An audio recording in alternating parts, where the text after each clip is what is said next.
नर्मदे हर जुनून में आप सबका बहुत बहुत स्वागत है। आज मैं आपके साथ एक ऐसे व्यक्तित्व को लेके आई हूँ जिसके बारे में कुछ बोलना मतलब सूरज को दिया दिखाने जैसा है। तो हम मिलते हैं हमारी अस्मिता दोदवाड़कर ताई से। उन्होंने 2 बार नर्मदा परिक्रमा की है और दोनों बार में इतनी सुंदर और अच्छी ढंग से मैया ने उनसे परिक्रमा करवा ली। उनके अनुभव तो हम अभी उनसे जानेंगे। इसके साथ साथ वो 2009 से शेगांव की बारी करते हैं। मुंबई से शेगांव लोगों को लेके जाती है। गजानन महाराज के 21 के 21 अध्याय उनको बिना किसी मतलब उन्हें ऐसे किताब देखने की आज मैं लेके तो मैं भी डायरी लेके बैठी हूँ कि मुझे कुछ क्वेश्चन करने हैं। उनके सारे दिमाग में एक लाइन उनको पढ़ने की जरूरत नहीं पड़ती। उनके बारे में कुछ मैं कहूँ उनसे ज्यादा बेटर है हम उन्हीं से मुलाकात करते हैं, उनके बारे में सुनते हैं। नर्मदे हर नर्मदे हर नर्मदे हर नर्मदे। आज हमारा भाग्य कि आज आप यहाँ पे आए। बहुत मतलब खुशी की बात है कि चलो मेरा आज बहुत सौभाग्य कि आपने हमारे दर्शकों के साथ आप शेयर करेंगे। आप आपके बारे में कुछ बताएंगे कि अपने बारे में बताना माने सेल्फ प्रेजिंग करने के बराबर है। अगर कुछ आपके अंदर ख्याति है तो उसको दुनिया को बोलना चाहिए कि हाँ, इसके अंदर ये कुछ अच्छा चीज है। अपने बारे में तो कोई ऐसा खराब तो बोलता नहीं, मेरा ये अच्छा, मेरा वो अच्छा, ऐसे ही बोलते। जो कॉइन का एक पार्ट है, लोगों को उसको दिखा के बोलते कि मेरा ये सच्चा कॉइन है। हाँ, लेकिन कभी कभी ऐसे होता है कि दूसरी बाजू जो होती है वो शायद बता देती है कि वो क्या है। हाँ, पीला कलर देखने से वो गहने सोने के हो ऐसा नहीं है, कभी कभी सोने का पानी चढ़ाया हुआ रहता है। तो अगर कुछ अच्छी बात है तो अगर दर्शक बताए कि हाँ मैंने इनको देखा है या मैंने इनको सुना है, तो ये मेरे लिए सौभाग्य की बात है कि किसी के तक महाराज ने मेरी सेवा पहुंचाई है। महाराज ने मुझे रुग्ण सेवा करने का आदेश दिया है जो मैं आज तक करती हूँ। अगर कोई बीमार है तो उनके लिए ग्रंथ का पारायण करना, या फिर कोई बोलेगा मेरे घर आओ तो उनके घर जाके करने का, ये काम तो मैं करती हूँ। और मैं महाराज को यही विनती करती हूँ कि मेरे आखिरी सांस तक वो ग्रंथ मुझसे जुदा ना हो। नर्मदे हर। और उसी की बदौलत मुझे मैया की परिक्रमा मिली। पहले तो परिक्रमा करने को जब निकली थी तो वो परिक्रमा मैंने, मेरे माता पिता तो है नहीं अभी, लेकिन मेरे गुरु बंधु है विनायक जोशी, जिनकी बहुत इच्छा थी और वो उन्होंने मुझे बोला कि नहीं अस्मिता तुम कर सकती हो। और मेरे और एक गुरु बंधु है जो नर्मदा पुत्र के नाम से जाने जाते हैं, श्री उदयन जी आचार्य। उन्हीं का आशीर्वाद और उनकी माता जी का आशीर्वाद लेके मैं निकली तो ऐसे लगा कि मैंने आधी परिक्रमा जीत ली। हाँ, गुरु का आशीर्वाद हो तो हाँ, क्योंकि वो जो है उदयन जी आचार्य जो है वो नर्मदा मैया के इतने करीब है कि अगर नहीं होने वाली है तो वो बोलते नहीं इस बार सेवा में जाओ, लेकिन अगर होने वाला है तो अगर वो किसी के पैर खींचते हैं ही नहीं, सबको मोटिवेट करते। लेकिन वो देख के कि हाँ इस बार ये करो, ये जरूरत नहीं है, ऐसे प्रॉपर गाइडेंस देते। तो मैं अपने आप को भाग्यशाली समझती हूँ कि वो मेरे घर के नजदीक रहते हैं और 15-20 दिन में उनके पास से जो मौल्यवान आशीर्वाद हो या फिर कोई गाइडेंस हो वो मुझे मिलता रहता है, जिसकी वजह से मैं आगे बढ़ रही हूँ।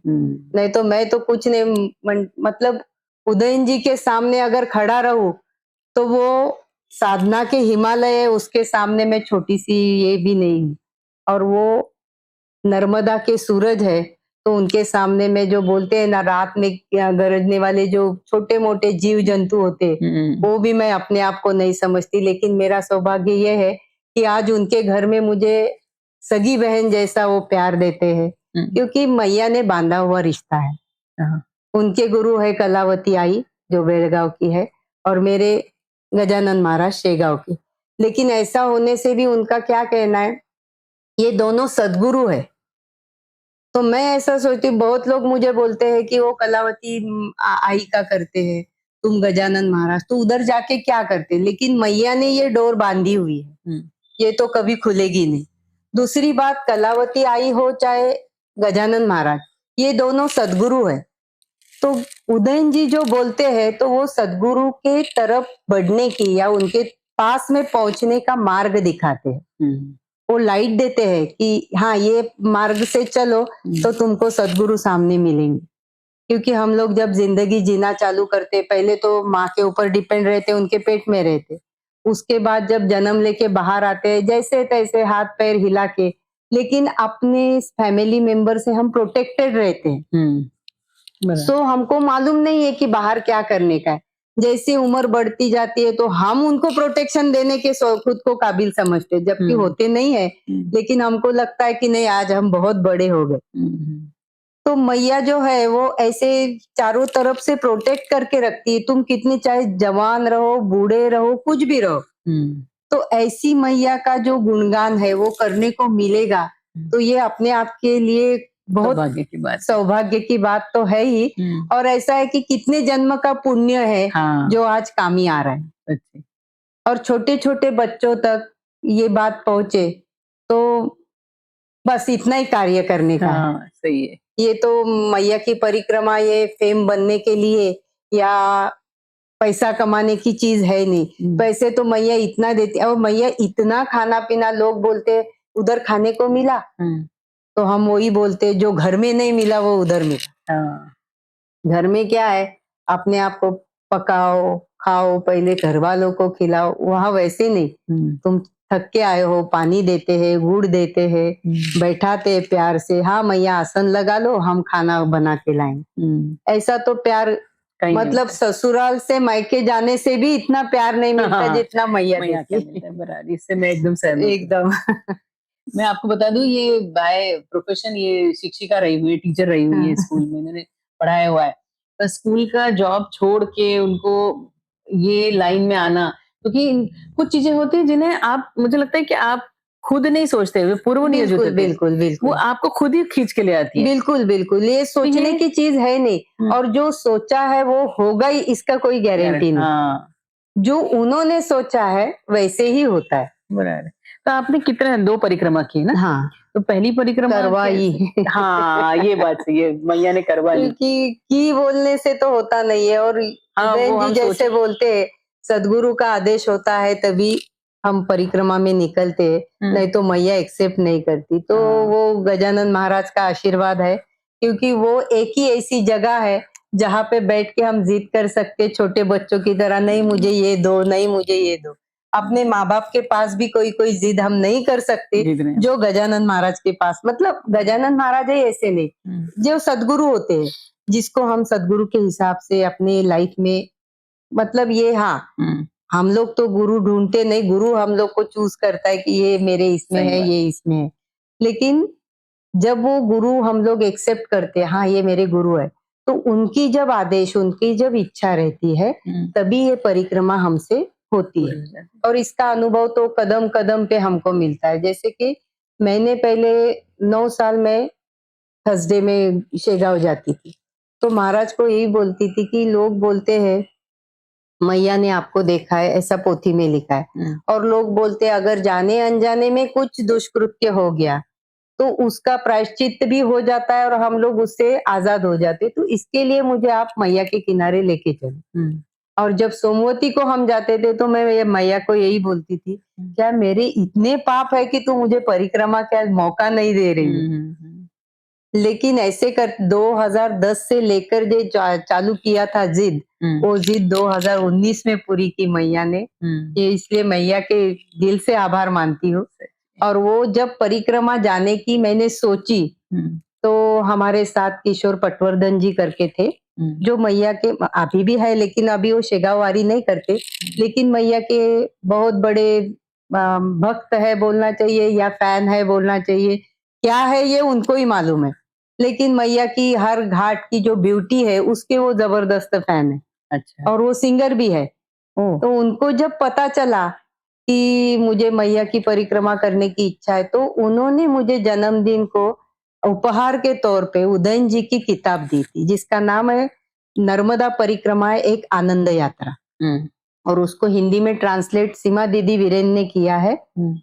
तो वो किताब मेरे लिए गुरु बन गई परिक्रमा। अच्छा, वो जब आपके इसमें हाँ, पढ़ने वो में किताब मेरे पास आई तब मुझे पता चला कि हमारे डोंबिवली में इतने बड़े संत रहते हैं जिनके आशीर्वाद से हम अभी भी वंचित है।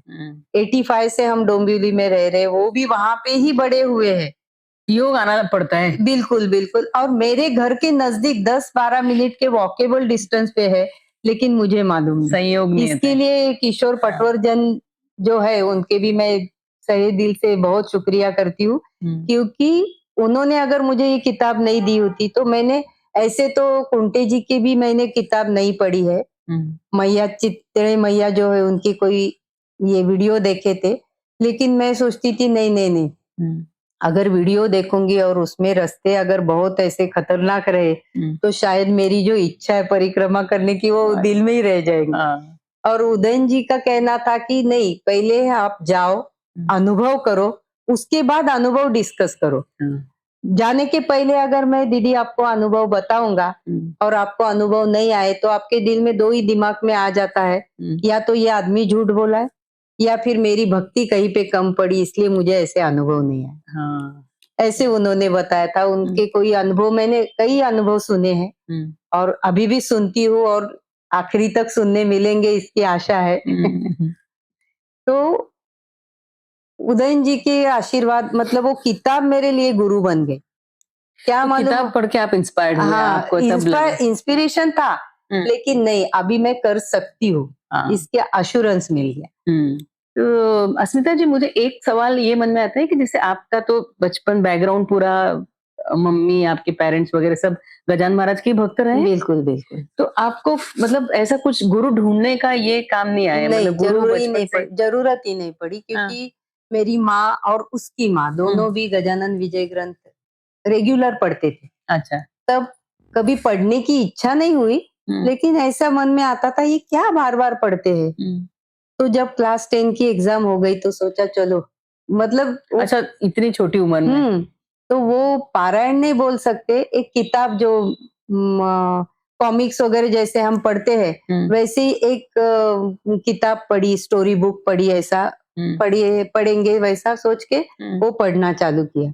लेकिन वो मैंने सोचा ये पारायण नहीं है, लेकिन उधर रिकॉर्ड हो गया था। जिसकी वजह से आज महाराज ने मुझे उनके जो गिने चुने हैं उसमें एक स्थान दिया है। ये मेरे लिए सौभाग्य की बात है। तो फिर आपने ये जो वारी शुरू की है मुंबई से शेगांव, ये कब, कौन से साल से शुरू की? 2009 से। 2009 से। तो ये मतलब कैसे एकदम दिमाग में आया कि हमने? मैं स्कूल में टीचर थी, जैसे आपने मेरा इंट्रोडक्शन में बताया, तो वहां पे हमारी एक कलीग थी जो पंढरपुर यात्रा करती थी पैदल। अच्छा।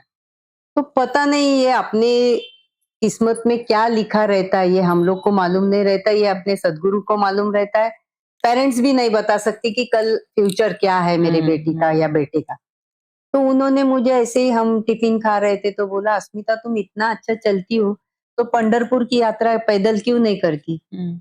तो अननोइंगली मेरे मुंह से निकल गया, नहीं नहीं नहीं, मैंने गजानन महाराज को गुरु बनाया है, दूसरा कोई नहीं। मेरा भगवान वो है, मेरा माँ बाप वो है, मेरा भाई बहन वो है, मेरी दुनिया वो है, मेरा सास वो है। तो मैं अगर कभी पैदल जाने का सोचूंगी तो मैं पहले शेगांव जाऊंगी, उसके बाद मैं सोचूंगी पंढरपुर। क्योंकि पंढरपुर में पहुंचना माने महाराज के भगवान है वो विठ्ठल रुक्माई, तो उन तक पहुंचने से महाराज की उंगली पकड़ के जाएंगे तो उधर स्थान मिलेगा। क्योंकि महाराज तो गुरु है, गुरु ही तो लेके जाएगा ना। तो मैं अगर कभी जिंदगी में कया सोचा तो मैं पहले शेगांव की पद यात्रा करूंगी। तो पहले बार जो आपने शुरू की तो आप अकेले गई थी? नहीं नहीं नहीं। अच्छा। तब मुझे एक पहले मैंने सोचा अकेले ही निकलूं, फिर घर से परमिशन नहीं थी, अकेले कैसे छोड़ेंगे। तो मैं सर्च कर रही थी ऐसा कोई होगा जिससे मुझे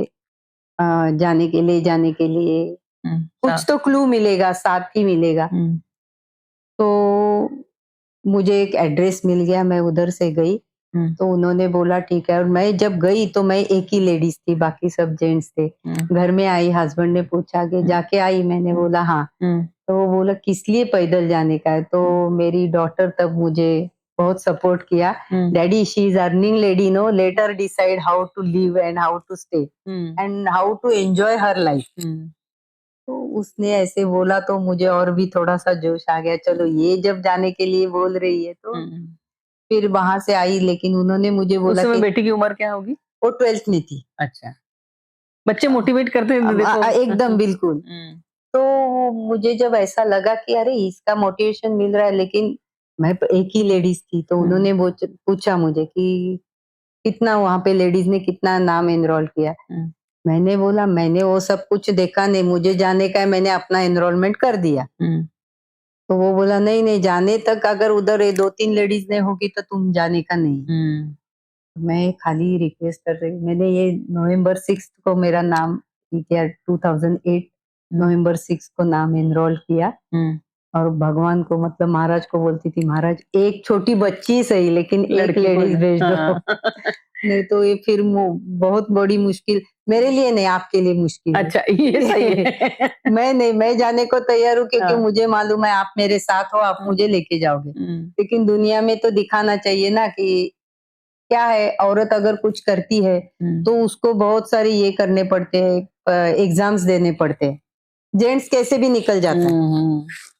10 लेडीज में एक जेंट जाएगा तो कोई प्रॉब्लम नहीं है, लेकिन 10 जेंट के साथ एक लेडीज जाएगी तो उसको बहुत कुछ एग्जाम अभी दे भी के हम जाने 21वीं पड़ते। सदी में है फिर भी बिल्कुल बिल्कुल है ना? बिल्कुल, आज भी वो सीता का जो हुआ था प्रकार हाँ। आज भी हो रहा है, थोड़ा मॉडर्न हो गया है, है बस ना? इतना ही, बाकी कुछ नहीं। वो उसने अग्नि परीक्षा दी, यहाँ आज जो सीता है वो रोज अग्नि परीक्षा दे रही है। हाँ। उनके दिल के साथ रोज खिलवाड़ हो रहा है। इतने सारे बहुत सारे प्रकार, मैंने मैया के किनारे में भी एक प्रकार देखा था जिससे मैं 4-5 दिन थोड़ी डिस्टर्ब थी परिक्रमा के क्या हुआ दौरान। नाम एनरोल किया जब दिसंबर 26 दिसंबर को मीटिंग थी। तो मेरे हस्बैंड बोले तो मैं अभी आके देखूंगा कितने फीमेल है। मैं महाराज को बोलती थी, महाराज एक तो आने दो। और जब मीटिंग में पहुंचे तो 9 फीमेल ने, मतलब जैसे महाराज का जो मंत्र है गण गण गणात बोते, जिसमें 9 अक्षर मंत्र है, वैसे ही वहां 9 लेडीज आई थी। तो मैंने सोचा चलो महाराज ने यहाँ पे ही मुझे एक्सेप्ट कर लिया। तो जाने का दिन आया, फिर मेरी बेटी बोली बिंदास जाओ। मैं ऐसा समझूंगी 17 दिन तुम नहीं हो, मुझे कुकिंग नहीं आता है, तो महाराज ने मुझे मौका दिया कुकिंग सीखने का। कितना किलोमीटर है मुंबई से शिमला? 600 ऑलमोस्ट। तो कितने दिन में होती है आपकी? 17 डेज। और दिन में कितना चलते? मिनिमम 30-32। अच्छा। और एक ही दिन 42 किलोमीटर है। अच्छा। लेकिन वो कैसा है, खेत खलियान का रास्ता है तो बहुत अच्छा से कट जाता है। ठंड रहती है यस, जनवरी मंथ है ना, तो तो ठंड हाँ रहती है। इसीलिए जनवरी मंथ चूज करके रखा है। और ये भी एक कारण है, 1 तारीख जो नया एकेडमिक कैलेंडर चालू होता है तो साल का नया दिन जो है नई तो जोश नई शुरुआत। हाँ, और वो गुरु के पद पे पहला कदम पड़े, ये भी उनके पीछे ये भावना है। तो रहने की व्यवस्था वगैरह बीच में? बिल्कुल, जो किसान लोग हैं ना उन्होंने हमारी बहुत अच्छी सी व्यवस्था की है कि अच्छा। वो इंतजार करते रहते कि कब ये लोग आएंगे। तो अगर किसी को, जैसे आप जाते हैं, आपके साथ किसी को आने की इच्छा होगी तो वो आपको कांटेक्ट करेगा? बिल्कुल बिल्कुल तो बिल्कुल, उन मतलब सबकी व्यवस्था होती है जाने की? एकदम एकदम। सिर्फ उन्होंने अपना सामान और सामान के लिए भी सामान ले जाने के आपने? लिए हमारे साथ एक टेम्पो रहता है जिसमें अच्छा। खाने की चीजें, पीने का पानी, मतलब 17 दिन चलते हैं तो हम बिस्लरी का ही प्रोविजन करते हैं, क्योंकि अगर किसी के पेट में कुछ प्रॉब्लम हो गया, एल्डरली पर्सन भी रहते और अपनी वजह से दूसरे को तकलीफ ना हो। यजमान तो केयर करने के लिए है, जो व्यवस्था लगाते हैं वो सब केयर करते हैं, लेकिन क्या है ना उनके साथ साथ अपना भी कुछ जिम्मेदारी है। तो मैं उनको हमेशा बोलती हूँ, जो मराठी में बोलते जे आपले सोय करतात त्यांची गैरसोय होणार नाही ह्याची काळजी आपण घ्यायची। सो ये प्रिकॉशन तो लेनी पड़ती है, इसके लिए बिस्लरी और घर में बनाया हुआ थोड़ा बहुत ड्राई कुछ खाने का रहता है, लेकिन वो खोलने का नौबत ही नहीं आती है। इतना सुंदर सुंदर नाश्ता बोलो, खाना बोलो, उनके पास से फोन आते कि कल के नाश्ते में क्या बनाओ या फिर कल के खाने में। और जब हम नजदीक 1-1.5 किलोमीटर रहते तो वो पकाने के लिए चालू करते, तो जब वहां पहुंचते तो गर्म खाने को लिए। तो यहाँ से मतलब 600 किलोमीटर अगर आप जा रहे हैं तो बैग वगैरह सब गाड़ी में रहता है? गाड़ी में रहते, तो हमें उनको कुछ उठाने की जरूरत नहीं है? कुछ नहीं, सिर्फ और खाने खाली पीने एक की छोटी व्यवस्था? स्लिंग बैग लेने का, उसमें इमरजेंसी मेडिसिन, अच्छा। अगर बीच में कुछ हो गया तो इमरजेंसी के लिए वो मेडिसिन, थोड़े फार पैसे, सपोज पाव में कुछ हो गया तो रिक्शा से पीछे अगर कोई है तो रिक्शा से आगे डॉक्टर तक जाने के लिए। और कितना मतलब मतलब सुबह टाइमिंग मतलब कैसा रहता है? 5:30 पौने 6 बजे हम निकल जाते, 8:30 से 9 बजे के दरमियान नाश्ते के लिए रुक जाते, निकलते वक्त ड्राई फ्रूट, चाय आप और प्रोवाइड करती बिस्किट। हैं? हाँ, अच्छा। ऐसा रहता है। ड्राई फ्रूट खाने से थोड़ा, क्योंकि सुबह उठ के तो 5 बजे तो कोई खाने के लिए तैयार नहीं रहता है। तो थोड़े 1-2 बादाम, थोड़ा अखरोट, ऐसे थोड़े से ड्राई फ्रूट छोटा-छोटा पैकेट में रहता है, उनको देते हैं, अभी खाओ चाहे बाद में खाओ। और महाराज का गजर करके हम निकल जाते हैं। तो कितने बजे तक आप फिर 8 से 8:30 बजे तक सब पहुंच ही जाते, तो 9:30 बजे तक नाश्ते का ब्रेक हो जाता है, तो उधर नाश्ता करके अभी सपोज वहां पहुंचे हैं लेकिन आपको ऐसा लगता है कि मुझे अभी तक भूख नहीं है, तो गाड़ी में तो ड्राई नाश्ता रहता है, तो वो एक-एक पैकेट दे देते हैं जब आपको लगेगा। और ऐसा भी नहीं है कि उधर ही खाना है, आपको सपोज रास्ते में लगा कि अभी मुझे भूख लगी, आप खाओ, अब बताओ मेरा इतना खर्चा हो गया, वो तो 5,000 रुपए हम उनके पास से लेते हैं, जिसके इसमें गाड़ी का अरेंजमेंट और थोड़ा रहने का, थोड़ा खाने का वगैरह जो खर्चा होता है वो सब 17 दिन का उसमें एडजस्ट हो जाता है। तो अगर सपोज आप आगे जाके अपने खर्चे से खाया, बता दो, मेरा बिल देने की भी जरूरत नहीं है, बता दो मैंने यहाँ पे 200 रुपए का खाया, ये 200 रुपए आपको रिटर्न, ऐसे। और दोपहर में फिर आप विश्रांति वगैरह फिर लेके दोपहर में 12:30-1 तक हम लंच ब्रेक तक पहुंच जाते हैं। तो वहां पे पहुंचने के बाद कोई 1:30 बजे तक पहुंचता है, कोई किसी अच्छा, सब लोग डिपेंड्स। अलग-अलग अपनी-अपनी स्पीड से हाँ, चलते हैं। अपने स्पीड से। किसी को समझो रास्ते में लगा कि मेरे पाँव में थोड़ा दर्द है, तो थोड़ा वो रेस्ट करते हैं। तो अगर आप जल्दी पहुंचे तो आपको वन शॉट 1 घंटा का रेस्ट मिलेगा। आप रेस्ट करते-करते जाओगे तो आपको 10 ही मिनट, और ये शाम डिपेंड। को कितना बजे तक आप वहाँ पर? 6:30-7 बजे तक पहुंच ही जाते तो हैं। मतलब जो सुबह निकलते हैं आपकी ब्रेकफास्ट के लिए एक जगह रुकते हैं रुकते और 1 उसके घंटा बाद उधर रेस्ट हो जाता है। फिर लंच के लिए ब्रेकफास्ट जहाँ का, पे हाँ। रुकते हैं आप। फिर लंच के लिए 12:30-1 तक जब हम पहुंच जाते, तो वहां पे 3 बजे तक लंच के बाद थोड़ा आराम। 3 बजे वो लोग चाय प्रोवाइड करते, वो चाय लेने का फिर वॉकिंग चालू। तो मतलब ये और ये 17 दिन का है। 17 दिन। 17 दिन के आप बिल्कुल नॉमिनल चार्जेस तो 5,000 रुपए में हाँ। और 17 दिन का रहने की रहने व्यवस्था, का, हाँ। खाने की, खाने लंच की, ब्रेकफास्ट की सारी पूरा, व्यवस्था, हाँ। पानी सब कुछ है। सब कुछ। और वहाँ दर्शन के लिए फिर कोई स्पेशल दर्शन वगैरह होते हैं आपको? नहीं, स्पेशल की जरूरत ही नहीं पड़ती क्योंकि ऑड समय रहता है तो इतनी भीड़ नहीं रहती नहीं वहाँ रहती पे, है। अच्छा, हाँ। हाँ। और इतना चल के आए तो स्पेशल ट्रीटमेंट किस लिए चला, या जिसने उसको स्पेशल ट्रीटमेंट बराबर लेनी है। चाहिए। तो ये ऐसे आप वहाँ शेगांव से मतलब आप 2009 से अभी सब इतने लोगों को लेके जा हाँ। रही हैं। फिर ये अचानक ऐसे न जैसे आपने बताया कि मन में तो बहुत टाइम से था, पर वो बोलते हैं ना मैया योग और संयोग आना चाहिए सहयोग, तो बिल्कुल, ये बिल्कुल। अचानक कैसे कि आपको एकदम ऐसा कौन-सा आपका टर्निंग पॉइंट आया या ऐसा क्या लगा 2000 कि मुझे अभी बस 2010 में हुँ, हमारे साथ एक ठाकुर देसाई करके थे, हुँ, शेगांव पदयात्रा में। 2009 को हम लोग एक साथ नए जो कैंडिडेट रहते ना, हुँ, उसमें वो ठाकुर देसाई, मिलिंद काळे, मैं, हुँ, सुभाष पटवर्धन जो मेरे साथ इसमें भी थे, नर्मदा परिक्रमा में। अच्छा, और एक गोपी करके था, लेकिन अभी उनका देहांत हो गया, उनको कैंसर था। तो हम आगे इतना फास्ट रहते थे कि हुँ, समहाउ रीच होने का है शेगांव। और उधर जाके थोड़ा रेस्ट होने से फिर किसी के पाँव में कुछ इंजरी है तो उनको हुँ, ड्रेसिंग करने का, मसाज करने का, ये काम मुझे पसंद था। तो हुँ, मैं वो भी अभी भी करती हूँ, जैसे वही ये मिलता है। तो हम आगे जाते थे, इसलिए हमको P2P ग्रुप बोला जाता था, पॉइंट टू पॉइंट, अच्छा, अच्छा। P2P group. तो हम आगे जाते थे तो रेस्ट भी अच्छा हो जाता था हुँ, और ये भी हो जाता था। तो वहाँ पे जब आगे चलने का जो ये था, तो हमारे साथ हमारे अभी बेचारे का देहांत हो गया, लेले काका करके थे, वो हमारे उस वक़्त वारी प्रमुख हुआ करते थे।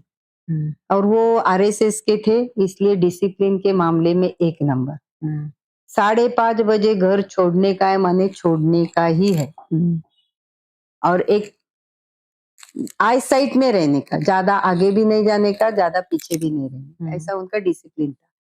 अभी नहीं है वो, अभी गए, अभी 1 साल भी नहीं हुआ।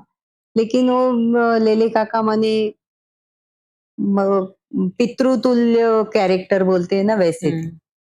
नहीं, मैं ये पूछ रही आपको जैसे तो अभी ये आपको कैसे दिमाग में आया कि हाँ, तो परिक्रमा वही, हाँ, तो 2010 में ये ठाकुर देसाई काका नहीं आए। हाँ, तो मैंने उनको पूछा, अरे ये इतने अच्छे चलने वाले मुझे बोले थे हुँ, कि अगले साल भी हम पदयात्रा में आएँगे, तो वो क्यों नहीं आए? हुँ, तो वो गए हैं नर्मदा परिक्रमा। हुँ, तो मैंने बोला, अरे नर्मदा परिक्रमा है क्या? हुँ, नर्मदा का सोमवती महात्म्य गजानन विजय ग्रंथ पोथी में में है। 14th चैप्टर में लिखा हुआ है। हाँ, तो इसके लिए वो तो दिमाग में था। मैया एक ऐसी है जिन्होंने महाराज को देखा है, अगर वो मिले तो उनके नजरों में हम महाराज को मिल सकेंगे, ऐसा दिमाग में था। लेकिन ये नर्मदा परिक्रमा है क्या, तब तो कुछ मालूम नहीं था।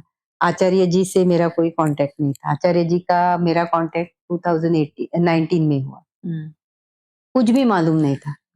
तो फिर मैंने सोचा अरे ये गए तो मुझे बोलते तो मैं भी जाती ना, ऐसे दिमाग में आया। मन अननोइंगली अपने मुंह से क्या निकलता है ये उसका प्लान रहता है कि फ्यूचर में ये कभी तो होने वाला है, बराबर। तो वो प्लान अपने मुंह से अननोइंगली, हम लोग को लगता है अरे मैंने बोला और वो हुआ, वैसा नहीं है।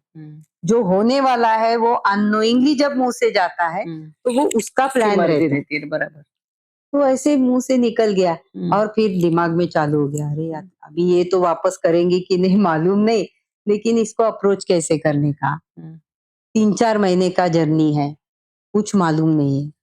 कभी मतलब जो स्कूल किताब में जो नर्मदा नदी इतना पढ़ा था, लेकिन ये परिक्रमा वगैरह, और हमारे घर में इतना चलने वाला कोई नहीं है, मैं अकेली हूँ। फिर भी मेरे जीजाजी जो अभी नहीं है इस दुनिया में, उनको गजानन विजय ग्रंथ मुखोद्गत होने का पहला आशीष उनको मिला था हमारे फैमिली में। उसके बाद मुझे भगवान की कृपा से मिला। और मेरी एक सांगली में बहन रहती है, तो हमारे घर में मेरा जब ये पदयात्रा चालू हो गया, एक एक करके सभी का नंबर लगते गया। लेकिन अभी नर्मदा परिक्रमा करने की हिम्मत कोई नहीं करता है। उत्तर वाहिनी मेरे भाभी और भाई ने की इस बार, तो दिमाग में चलता खेलता ही रहा कि ये परिक्रमा करने की है। लोग जब इतने जुनून से करते हैं तो उसमें कुछ तो है, और शायद इसीलिए महाराज ने मुझे चलने की आदत लगाई। आप वॉकिंग ट्रैक में जाओ तो वो अलग बात रहती है, आपको मालूम है रास्ता स्मूथ है, लेकिन नर्मदा परिक्रमा करने का है तो उसको दो ही चीज रखती है, एक तो व्हील पावर स्ट्रांग चाहिए और अपने सदगुरु पे पूरा भरोसा चाहिए कि वो उंगली पकड़ के लेके जाएंगे। और मैया तो है, वो तो माँ है, जो भी उसके गोद में खेलेगा वो तो उसको खिलाएगी भी, पिलाएगी भी और संभालेगी, उसमें तो कोई शक ही नहीं। तो जब वो गए तो फिर आपको तो उसकी क्या है, स्ट्रॉन्ग डिसीजन हुआ नहीं अभी तो जाने का ही है। तो सब बोले, अब मेरी बेटी भी बोल रही अभी 3-4 महीने कहाँ चलोगी, जाने का है तो गाड़ी से करके आओ। मैंने बोला नहीं, गाड़ी से जाऊंगी और रास्ते अगर खतरनाक दिख, पता चलता है ना ये रास्ता ऐसा है, तो मेरी पैदल चलने की आशा वहीं पे खत्म हो जाएगी, वो दिल में ही रहेगी। तो पहले मैं जाऊंगी तो पैदल जाऊंगी, गाड़ी से नहीं जाने का है। तो फिर मेरी खोज खबर चालू हो गई, कैसे करना है। मैया को बोलती थी, मैया सोमवती तक तो तू लेके आई, लेकिन मैं क्या इतनी पापी हूँ जो मुझे परिक्रमा का योग नहीं जुटा रही हो। और ये फिर चालू ही रह गया। तो मेरे जो गुरु बंधु, मैंने बोला विनायक दादा जोशी, तो विनायक दादा मुझे हमेशा बोलता था, नहीं अस्मिता तुम कर सकती हो, तुम जाओ। उनका पूरा सपोर्ट था मुझे कि तुम कर सकती हो, तुम जाओ। वो क्या है, उनके घर में माता पिता का एज ज्यादा है, भाभी अभी जॉब कर रही है, तो इसके चलते वो घर से फटाक से नहीं निकल सकता था, लेकिन पूरा सपोर्ट था। और हमारे साथ एक चिपळूणकर काका, जो अभी उनका 21st ये है शेगांव पदयात्रा। अच्छा, जितना वो पैदल चले हैं उतना काशी वो गाड़ी में घूमे, ऐसे है वो। शायद तो आपके चैनल को अगर वो बोलने को तैयार है तो मैं उनको भी लेके आऊंगी, हमारा भाग्य। तो वो उनका अभी 21st वाला है। तो वो मुझे, उन्होंने परिक्रमा की थी जब आश्रम वगैरह बहुत कम थे उस मुझे लगता है ये नर्मदा प्रसाद जो है उनके साथ उन्होंने की थी। अच्छा, तो वो उनका भी सपोर्ट था, नहीं अस्मिता जा, कुछ नहीं, तुम चल सकती हो। तो ये 2019 की बात है। हाँ, निकले हाँ 2018 में निकलने का सोचा, लेकिन मेरे ससुर जी की तबीयत खराब है जब पता चला, तो मैंने सोचा नहीं, डिस्ट्रैक्ट होके जाने का नहीं है, पीसफुल माइंड से जाने का है। हाँ।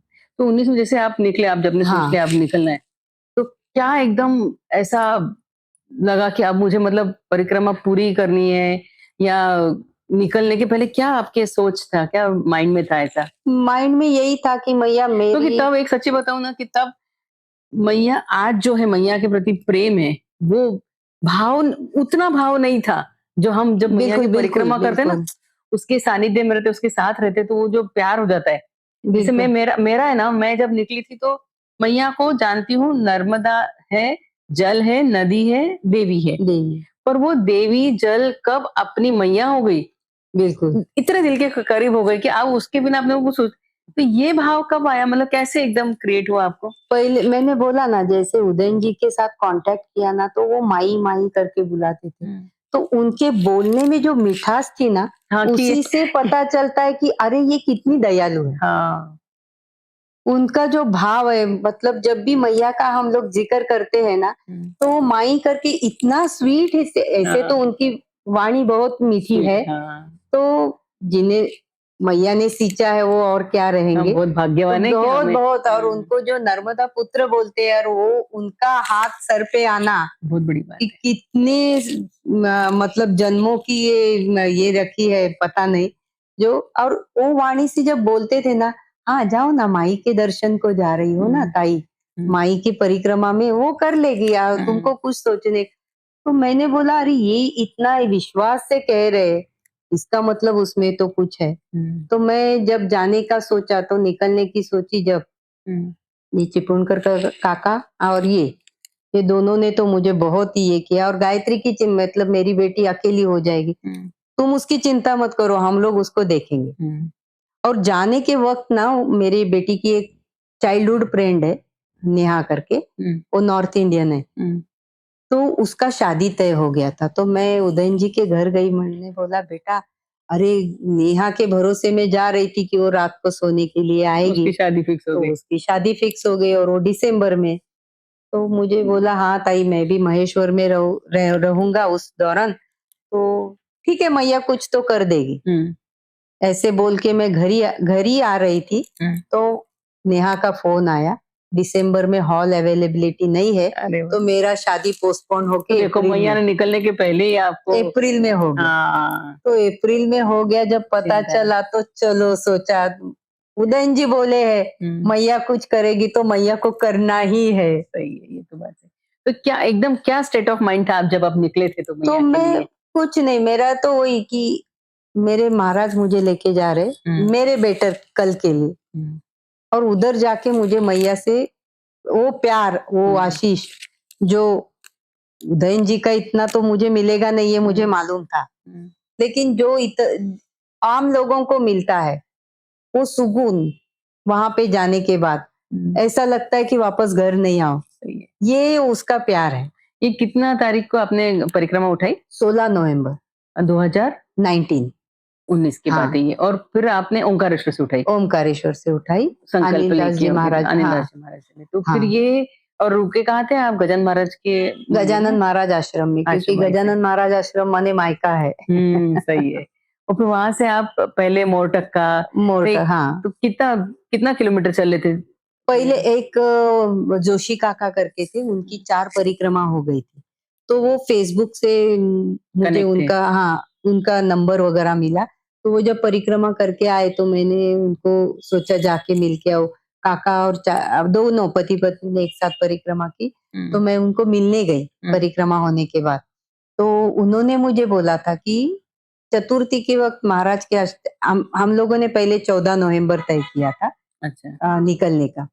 और मेरे साथ जो सुभाष पटवर्धन काका आए, जो हमारे साथ शेगांव पदयात्रा में भी 5 साल आके गए, हुँ, आए थे। तो उन उनको मैंने जब उनका मुझे फ़ोन आया, कभी नहीं आता है। हुँ, जैसे मैया का प्लान है, हुँ, हम लोग कुछ जानते नहीं, वो इसके लिए मैं खास तौर से बताना चाहती हूँ हुँ, कि जब पटवर्धन काका ने मुझे फ़ोन किया, "क्या अस्मिता, शेगांव वारी की मीटिंग की तैयारी हो गई?" मैंने बोला, "नहीं काका, इस साल मैं हुँ, शेगांव वारी में नहीं हूँ।" हुँ, वो मुझे बोले, मेरी मजाक मत उड़ाओ, मैं हुँ, बूढ़ा हूँ, तुम्हारे बाप के उम्र का हूँ, हुँ, तो मजाक मत करो, शेगाव वारी और तुम नहीं, ऐसा हो ही नहीं सकता। हुँ, मैंने बोला नहीं, मैं महाराज को लेके जा रही हूँ नर्मदा परिक्रमा करने। हुँ, हुँ, तो वो मुझे बोले मुझे 20 मिनट दो, और हुँ। विद इन 20 मिनट्स उन्होंने बोला कि मैं भी आ रही अच्छा, हूँ। ओनली 20 मिनट्स में उन्होंने डिसीजन लिया। कि मुझे परिक्रमा करनी घर है। में उन्होंने डिस्कस किया, हुँ, और उन्होंने मुझे फ़ोन के पे बताया कि हुँ, अस्मिता, मैं भी आ रहा हूँ, लेकिन मैं राजस्थान जा रहा हूँ फैमिली के साथ घूमने के लिए। अच्छा। तो तुम कितने तय? मैंने बोला काका 14 तारीख को तो तय हुआ, कोई बात नहीं, हम 5-10 किलोमीटर चलेंगे हुँ, और आपके लिए रुकेंगे। तो वो बोला ठीक है। तो ऐसा तय हुआ, लेकिन जब हम जोशी काका को मिलने गए तो काका बोले कि फास्टिंग लेके महाराज का आश्रम मत छोड़ो, हम्म महाराज का प्रसाद खा के निकलो, इसलिए उन्होंने 16 नवंबर का डेट दिया, हम्म जो काका को ही अच्छा हो गया। फिर वो वहां से राजस्थान की वो फैमिली ट्रिप आधी छोड़ दी उन्होंने। अरे अच्छा। राजस्थान से वो इंदौर आए, इंदौर से वो ओमकारेश्वर आए और हमको ज्वाइन हुआ, फिर हमने एक साथ। तो ये आपने नवंबर में जब हाँ चालू की, और उसके बाद फिर आपकी कितना दिन में अंदाजन आप चल लेते थे, मतलब हर रोज अलग हाँ, अलग होगा? तो जोशी काका ने बोला था कि मीठी तलाई तक 20-22 किलोमीटर के ऊपर मत चलो, पाँव में अगर कुछ प्रॉब्लम हो जाएगा तो आगे बहुत बड़ा ये चलने का डिस्टेंस है। आपको तो उससे उसके लिए तकलीफ हुई पैरों को नहीं, कभी? कुछ नहीं हुआ। छाले वगैरह कभी? कुछ नहीं, कभी नहीं आए? क्योंकि शेगाव आदत थी। पदयात्रा में मैं तो बोलती हूँ शेगाव पदयात्रा इज टफर देन नर्मदा परिक्रमा, क्या बात कर बिकॉज रहे हैं? नर्मदा परिक्रमा करते वक्त अगर आपको 3 किलोमीटर बाद भी लगा कि नहीं आज मुझे इधर रहने का है, हाँ, तो वो इतने प्यार से बोलते हैं हाँ ठीक है रह जाओ और 2 दिन रहो। हाँ, लेकिन शेगाव पदयात्रा में आपको वो पर्टिकुलर डेस्टिनेशन तक पहुंचना ही है, हाँ। क्योंकि स्पैन तय हुआ रहता है कि इतने दिन में इधर पहुंचना है, इधर पहुंचना है, इधर पहुंचना है, 17 तारीख को शेगाव। इसके लिए वहां पे आपका कोई एडजस्टमेंट नहीं, हाँ। जैसे तैसे वो आपको पहुंचना है। मैया के तट जैसा नहीं कि कहीं भी हाँ, किसी के घर भी हम रुक तो लेते। बिल्कुल हाँ, बिल्कुल सही है। यहाँ तो रुकने ये को तो बहुत जगह मिल सकती है, हाँ, लेकिन जब तय हो गया इतना चल के डिसाइड इधर, किया हाँ था 17 तारीख को समहाउ पहुंचना है। शेगाव पहुंचना है। तो आप जब परिक्रमा में गए तो आपको पहली बार में भी नहीं और दूसरी बार में कभी कुछ छाले कुछ वगैरह नहीं, कुछ कुछ पैरों नहीं, में नहीं? उल्टा कंफर्टेबल लग रहा था पाँव में। अच्छा। मैया के यहाँ पे चल के तार रोड तो बहुत कम है, जो पगडंडी से हम चलते हैं तो पाँव में बहुत अच्छा लगता है। और आपने कौन से नवंबर से स्टार्ट की थी? कितने दिन में आपकी पूरी हो गई थी 111 पहली वाली हाँ। परिक्रमा? तो ऐसा क्या हुआ पहली परिक्रमा में कि आपको दूसरी भी करने का मन किया ऐसा? पहली जब परिक्रमा में करके आई ना, जो उधर का जो प्यार है ना वो कहीं नहीं देखा है। हाँ। शेगावारी में भी मिलता है हमको, वैसा ही प्यार मिलता है, लेकिन ये कैसा अपना स्टेट है और उनके साथ अभी घरेलू संबंध हो गए हैं या फिर हम कांटेक्ट करते हैं। ये कैसे अननोइंगली हम किसी के भी दरवाजे पे नर्मदे हर बोलो और ये उन्होंने चाय पानी नहीं पूछा, एकदम गरीब से गरीब आदमी भी बोलता है नहीं नहीं कुछ पाके जाओ, दूध नहीं है तो काली चाय काली पिलाएंगे। चाय। लेकिन ये जो प्यार है ना ये हाँ, कहीं नहीं मिलता है, ये तो सही है। अपने घर में भी नहीं मिलता है। बहुत बार आप अपने घर में जाओ, बैठे रहो, पानी देते और वो घड़ी देखते कि ये कब निकलेंगे और वो घड़ी देखते कि ये अगर रुक जाए तो ये भी रुक जाएंगे। ये जो मैया का रूप देखते हैं ना। बिल्कुल, मैं तो वहां के लोगों को बोलती थी कि हमारे इसमें खून दौड़ता है शरीर में, जिसमें आजकल बहुत सारी बीमारियां आ गई और आपके बदन में मैया का जल दौड़ता है खून बन के। इसके लिए आज भी आप उसी प्यार और उसी मिठास से लोगों को व्यवहार करते हैं। 100% सही बात। ये तो है उनका प्रेम भाव।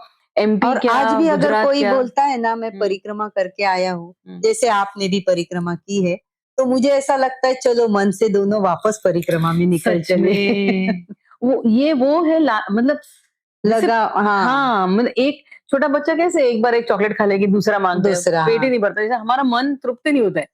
पेट भर जाता है, लेकिन मन तृप्ति में नहीं जो होती, आशा है ना वो उसको नहीं तृप्त। वो डिजायर को sky is the only limit. Yes. और ये जो मैया की परिक्रमा है, कभी कभी ऐसा मन करता है क्या है उसमें, कुछ नहीं है लेकिन सब कुछ है। तो जैसे पहली परिक्रमा आपने की 111 दिन में, एक तो 111 दिन में होना भी बड़ी बात है, मतलब हाँ मैया ने करा ली। तो ऐसा क्या कुछ ऐसे आपको एक्स्ट्राऑर्डिनरी कोई अनुभव आए या कहीं आपको, क्योंकि आपके साथ महाराज तो चल ही रहे थे, ये तो पहला तो आपको अनुभव मैं बताना चाहूंगी। मैं जब परिक्रमा मैंने उठाई तो मुझे इतना दुख लग रहा था, मैंने महाराज को बोला पहले तो मैं शेगांव गई। दुख लग रहा था? हाँ मैं बताती हूँ पूरा लिंक। तो मैं शेगांव गई, महाराज का दर्शन लिया। उसके बाद हमारे लिए जो महाराज थे शिवशंकर भाऊ पाटिल, वो अभी है नहीं इस दुनिया में, गजानन महाराज मंदिर के ट्रस्टी मतलब हमारे लिए तो वो महाराज ही थे, क्योंकि महाराज अभी उस रूप में नहीं मिलेंगे। ये तो उनका भी आशीर्वाद लिया, उनको भी मैया वो के मैं तो लिए सोचती देहधारी संत है, वो देह रूप में बिल्कुल मिले हुए बिल्कुल संत है। बिल्कुल। और उनको मैया के लिए बहुत प्यार था दिल में। मैया की परिक्रमा सुने तो वो घंटों पर बात करते रहते थे। ऐसे बात कम करते थे, लेकिन मैया के लिए उनके दिल में बहुत प्यार था। तो उनका आशीर्वाद लिया और मैं उनको बोलने से पहले वो बोले कि वो महाराज को लेके निकली हो ना। हाँ। अरे इनको कैसे पता चला मैं परिक्रमा में जाने अच्छा, वाली? आपने कुछ बताया नहीं था? कुछ बताने के पहले ही उन्होंने बताया। ऐसे तो हम कुछ भी कार्य करने से पहले, मेरी बेटी भी बोलती थी भाऊ आजोबा का आशीर्वाद लेंगे तभी कार्य चालू करेंगे। तो ऐसे भी आ सकते हैं ना किसी और कार्य के लिए, लेकिन पटाख से बोले क्या निकली ना महाराज को लेके? तो मैंने बोला नहीं भाऊ, मैं तो महाराज को लेके निकलने वाली कौन हूँ, वो मुझे लेके निकले। और महाराज को भी यही बोला कि आप मेरे साथ होगे तभी बराबर। परिक्रमा होने वाली, और आप मेरे साथ हो इसको मुझे मालूम है, और इसीलिए मैं ये हिम्मत कर रही हूँ। हाँ। तो हर थर्सडे को शेगांव जाना, वहां पे पारायण करना, दर्शन लेना, ये मेरा रूटीन बन गया था। और जब परिक्रमा उठाई ना, तो मैंने बोला महाराज हर थर्सडे को दर्शन देने की आपने मुझे लेने की आदत लगाई है। बराबर। और अभी मैं परिक्रमा में 4, आप मेरे साथ हो ये पता है मुझे। लेकिन मेरी इतनी साधना नहीं है, या फिर हैसियत भी बोल सकती हूँ मैं, है नहीं कि जो मैं आपको देख सकूं, आपको महसूस कर सकूं। लेकिन फिर मुझे ये पटवर्धन काका बोले इतने साल जिद कर रही थी ना मुझे परिक्रमा करने का है, इसलिए महाराज ने ये मौका दिया है, अभी खुशी के आंसू समझ के चल पड़ेंगे। तो हम निकल पड़े, फिर पूजा कर ली, परिक्रमा उठाई और निकली। तो मुझे ऐसा, हमने शनिवार 16 को शनिवार था, शनिवार को परिक्रमा उठाई थी।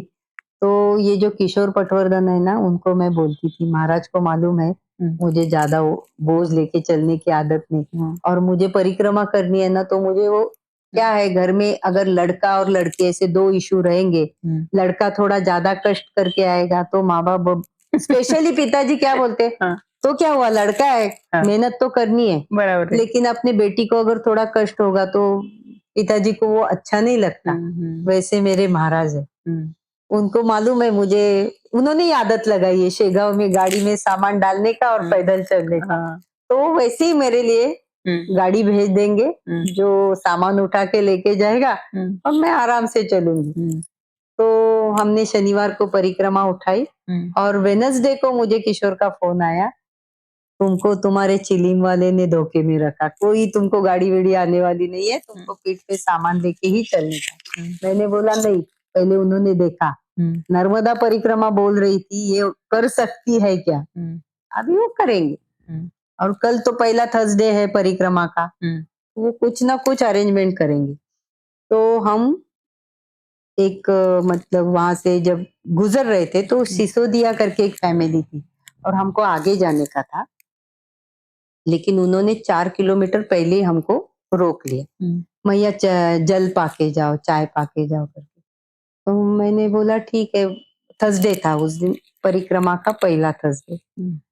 तो मैंने सोचा चलो फिर आगे जाने का है, तो वो बोले खेत खलियान का रास्ता है तो आप शायद भटक जाओगे, और आपको तो यहाँ कोई पहचान का नहीं है, तो आप अगर चारों सोचते हो ठीक है तो आप हमारे इधर में रुक सकते हो।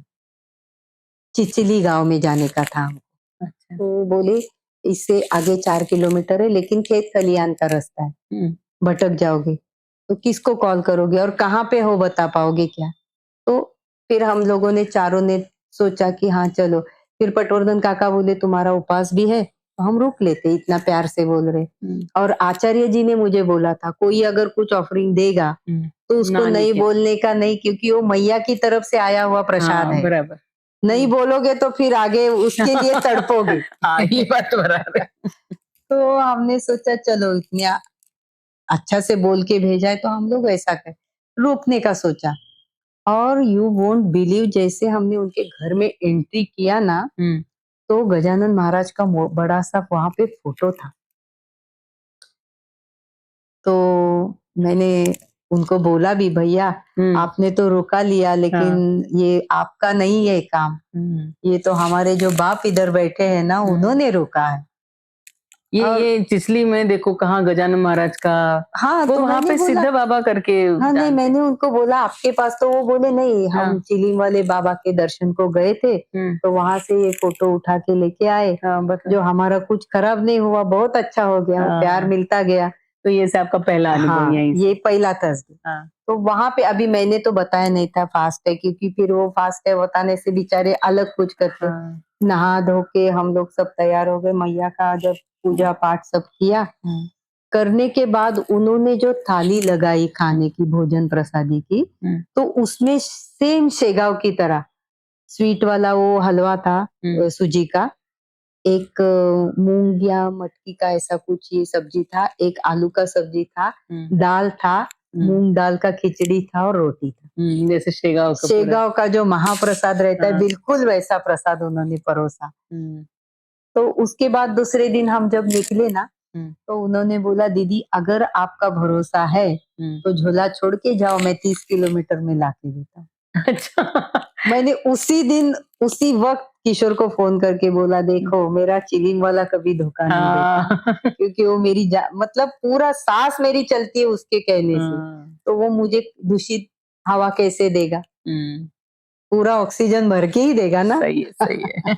ये विश्वास, दृढ़ विश्वास, विश्वास, हाँ श्रद्धा, बिल्कुल बिल्कुल उनके ऊपर पूरी आस्था। बिल्कुल। फिर भी और ऐसे आगे फिर आपको बहुत मैया के अनुभव आते रहे हाँ, तो ऐसे? फिर ऐसे फिर उसके बाद हम एक जगह पे गए थे, हुँ, तो वहां पे एक गणपति मंदिर था।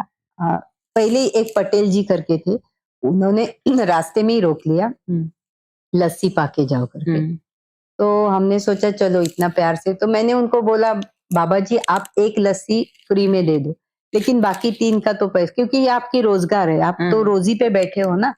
तो नहीं नहीं बोले ये मैया का देन है, हुँ, तो हम देते हैं परिक्रमावासी को।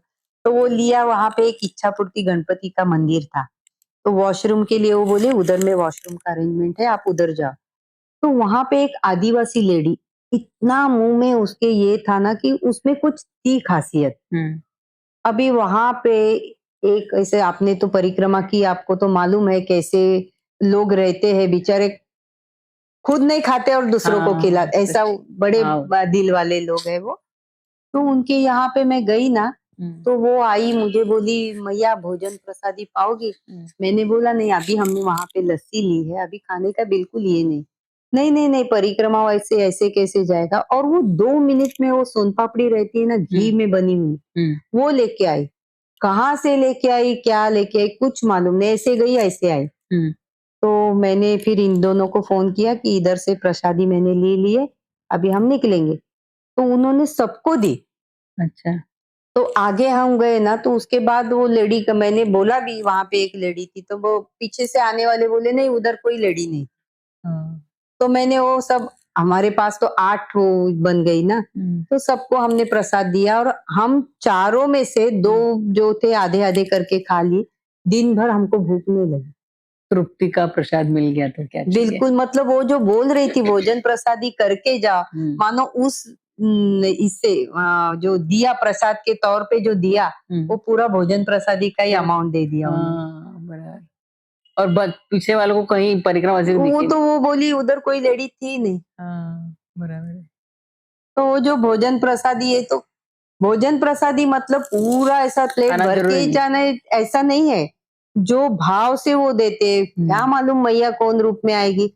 हम लोग तो उतने बड़े साधक नहीं है, हुँ, जो मैया आई है और हाँ ये मैया है करके हम श्योरली बोल सकेंगे। हुँ, लेकिन अगर एल्डरली पर्सन कोई सामने आता है, छोटा भी आता है, तो वो मैया का रूप समझ के, क्योंकि वो हमको खिलाते हैं, हुँ, जिसके बलबूते पे हम परिक्रमा कर पाते हैं। हाँ।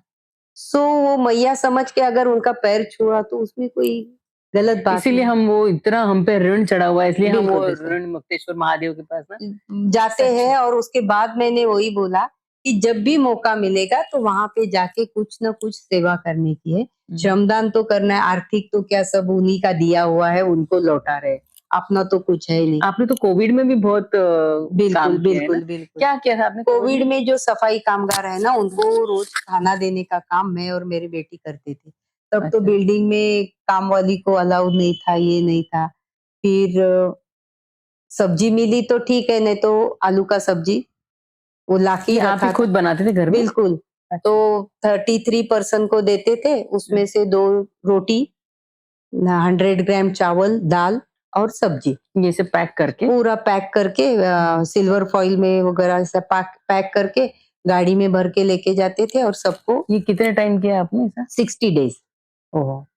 ये कहाँ पे किया आपने? डोंबिवली में। अच्छा, तो आप हमारा पहले जो रामनगर एक एरिया है, वहाँ हुँ, से पलावा सिटी तक हुँ, जो सफाई कामगार और पुलिस जो कर्मचारी काम करते थे, हुँ, उनके लिए कभी-कभी वो बोलते थे हमको पोहा खा के अब अच्छा नहीं लग रहा है, थोड़ा उपमा बना के लाओगे? हुँ, तो वो मतलब वो कभी-कभी जो अवेलेबल है, हुँ, क्योंकि उस वक़्त तो दुकान भी बंद थे। जब लोगों को पता चला कि हम दोनों खाना दे रहे, तो कोई-कोई फ़ोन करके बताता था कि हमको सब्जी भेजने की इच्छा है, तो आप गेट तक आओगे, हम सब्जी ला के अच्छा, देते। लोगों का भी आपको साथ हाँ, मिला इसमें? तो 1-2 दिन चा हुँ, 2-4 दिन ऐसा मिला, लेकिन पकाना तो खुद को ही पड़ता था। हाँ, तो और आप शायद मेडिकल में भी आप लोगों को कोविड में मेडिकल, शायद मैंने हाँ, सुना। मेडिकल का तो मेरी बेटी का हुँ, इच्छा था कि चलो अगर किसी गरीब के पास वो दवा लेने की, हम तो ज़्यादा नहीं दे सकते हैं, हुँ, हमारा भी थोड़ा बहुत सीमित ही है। तो उन उसने क्या किया, उसके जो एलआईसी की जो ये था प्रीमैच्योरली उसको विथड्रॉल किया हुँ, और बहुत से लोगों को वो रेमडेसिविर का इंजेक्शन का जो दवा है, पार्ला तक पहुँचाने का काम हम मतलब हुँ, जब उसने कार खरीदी थी, तो उसमें हम कार लेके आ रहे थे, हुँ, तो ठाणा में राम मारुति रोड पे विनय काका का मंदिर है, हुँ, मतलब उन्होंने महाराज का मंदिर बनाया है। हुँ, तो उधर बहुत तेज़ बारिश हुई इसलिए रुके, तो काका ने लाके उसमें महाराज का एक मूर्ति बिठा दिया। अच्छा, हुँ, तो जब ये कोविड आया और हुँ, हमने ये सब काम चालू किया, हुँ, तो मैंने वही मेरे बेटी को बोला तुमको गाड़ी सिखाने का हुँ, और गाड़ी देने का महाराज का ये प्रयोजन था कि हाँ, तुमको तो ये सेवा देनी करनी है। ही पड़ी। अगर गाड़ी नहीं होती तो हम शायद हाँ, दवा टाइम पे पहुँचाना या खाने का हुँ। ये करना, ये नहीं कर पाते। इतनी छोटी उम्र में इतनी बच्ची इतना सोचती है, ये भी बहुत हमारे लिए वो तो भाग्य की बात है। छोटी जो थी ना तब मतलब 11th-12th स्टैंडर्ड में जब थी, तो वृद्धाश्रम में जाके वो दादी जी का, दादाजी का बर्थडे सेलिब्रेट करना। उनको मतलब कभी-कभी तो उनके फ़ोन आते थे हुँ, कि ज़रा गायत्री को भेज देना, आज मैगी खाने का मन अच्छा। कर रहा है, आज वड़ा पाव मुझे खाने का। लगता है ये उसकी तो है ही हाँ, तारीफ़ काबिल, वो है ही लड़की, बट माँ-बाप के संस्कार भी ऐसे होते हैं जो बिल्कुल। उसको प्रोत्साहन देते हाँ, थे, है ना? बिल्कुल। जीन्स घर में ही का वो है माहौल, हाँ, घर जो का माहौल ऐसा हो तो बच्चों को कुछ अलग से बिल्कुल, कुछ बिल्कुल। सिखाने की नहीं, हाँ, देखते कोई हैं वो अडॉप्ट कर हाँ, लेते कोई हैं। आपको संस्कार वगैरह में भेजने की ज़रूरत बिल्कुल, नहीं बिल्कुल। पड़ती है। तो ये ऐसे मतलब आपने जो ये अपनी पहली परिक्रमा मतलब पूरी की, फिर मीठी तलई से आप अ, आराम कितने बजे की आपकी बोट थी जब आप मीठी तलई? मीठी तलाई में उन्होंने बोला था सुबह 5 बजे बोट है तो हम तैयार होके गए। उस वक़्त भी ऐसा ही हो गया, हम हनुमान टेकड़ी तक पहुँचे हुँ, और हमारे शेगांव यात्रा में ना एक सुजाता शिंदे करके एक थी, हुँ, वो दूसरे पूना के ग्रुप से निकली थी और वो हुँ, मीठी तलाई में पहुँची थी। हुँ, तो हम पहुँचते-पहुँचते बोट का टिकट बंद हो जाने वाला था, तो मैंने सुजाता को फ़ोन किया, हुँ, तो सुजाता बोली मुझे कि अरे तुम्हारा अगर आईडी प्रूफ रहता ना, हुँ, तो मैं तुम्हारा टिकट भी निकाल के रख देती। हुँ। तो मैंने वही सोचा अभी आईडी प्रूफ हनुमान टेकड़ी से उसके पास हाँ, पहुँचेगा कैसे? हुँ, और वहाँ से भोजन लेके ऐसा बाहर आए, हुँ, तो कोई एमपी के बुजुर्ग लोग हुँ, गाड़ी से परिक्रमा कर रहे थे। तो मैंने बोला हुँ, कि माताजी हुँ, हमारे कोई लोग आगे में है, हुँ, तो आप ये बैग उनको हाथ में पहुँचा दोगे? हुँ, और उसमें सब आईडी प्रूफ डाल के रखा था, उसको बोला ये ज़िप खोलोगी तो उधर चारों का आईडी प्रूफ मिल जाएगा। हुँ, तो वो बोली ठीक है मैया हुँ, पहुँचा देंगे, उसमें हुँ, क्या है उसको थोड़ी उठा के लेके जाना है, गाड़ी में रख दोगे आप, उधर वो उतर लेंगे। तो ऐसे करके हमने भेजा। हुँ, उसने हमारा टिकट निकाल के रखा, हम 6:30 पौने 7 बजे शाम को पहुँचे, हुँ, तो वो आश्रम वाले बोले, "मैया आपको अभी रुकने पड़ेगा क्योंकि आपके पास टिकट नहीं है।" हुँ, तो मैंने बोला, "नहीं बाबा जी, हमारा टिकट तो ऐसे ऑलरेडी ऐसे निकला ही हुआ है। अच्छा, मैया का प्लान के हिसाब से तो हो गया।" कितना बजे तो 5 बजे की बोट उन्होंने सुबह बोला 5 था बजे सुबह की? की, हुँ, हम जाके बैठे लेकिन वो पानी की चलते, भरती के हाँ। चलते वो बोट निकली 12:30 बजे दोपहर को अरे बाप रे! और हम पहुँचे साढ़े 3 बज के 20 मिनट पे मीठी तलाई पहुँचे। बाप रे! सुबह से उधर ही बैठते थे। हाँ, और वो चलना भी पड़ता है ना जब बिल्कुल, बिल्कुल, बराबर है। बिल्कुल, हाँ। तो फिर आप वहाँ से मीठी तलई से फिर आगे फिर हम इधर में उतरे, वहां पे भी ऐसा तो ऐसा बोलते हैं ये दक्षिण तट और उत्तर तट में मतलब लोग बोलते हैं कि देवभूमि है, देवभूमि, पितृभूमि है। हाँ वही तो। तो ऐसे ये सच है क्या कि मतलब इस साइड पे आपको थोड़े कष्ट होते हैं, आपकी परीक्षा ली जाती ऐसे है? बोलते हैं लेकिन कष्ट क्या, मानो तो कष्ट है, नहीं तो आराम ही है। और वैसे मुझे लगता है आपको आदत ही हो जाती है ना चलने की, उस समय बिल्कुल, शुरू में बिल्कुल, आपको बिल्कुल। बाद इधर में योर पहुँचे, बॉडी इज लोग यूज्ड क्या टू। बोलते हैं कि ये बोट का पार करना भी बहुत रिस्की रहता है, लेकिन आचार्य जी ने मुझे बोला था, हुँ, पूनम वासी के 2 दिन पहले और 2 दिन बाद बोट में मत उठो, हुँ, थोड़ा-सा खतरनाक रहता है जर्नी। अदरवाइज़ लेकिन महाराज के चलते ना मुझे ऐसा लगा मानो वेलवेट पे चल रहे हैं। है ना? दोनों बार भी हाँ। कोई ट्रबल नहीं, दूसरी बार तो रात को 2 बजे बोट छूटी। सेम मेरे जैसी। दूसरी हाँ, तो और ये ग्रुप हम और उस साथ समय तो हम मोबाइल भी नहीं, क्योंकि मोबाइल से वो लोग ढूँढते हैं ना। ढूँढते। हुँ, नहीं और क्या है, पहली बार जब हम उधर पहुँचे तो हुँ, ये सुजाता बोली कि हम आगे जाने वाले। हुँ, तो हम जब जागेश्वर आश्रम पहुँचे तो इतनी भीड़ थी, तो मैंने बोला अभी तो 3:30 बजा है, हुँ। ये भीड़ में रुकेंगे तो ना कपड़ा धो के होगा, ना कुछ ज़्यादा अच्छा से पढ़ना वगैरह होगा। तो हम लोग आगे निकल जाते।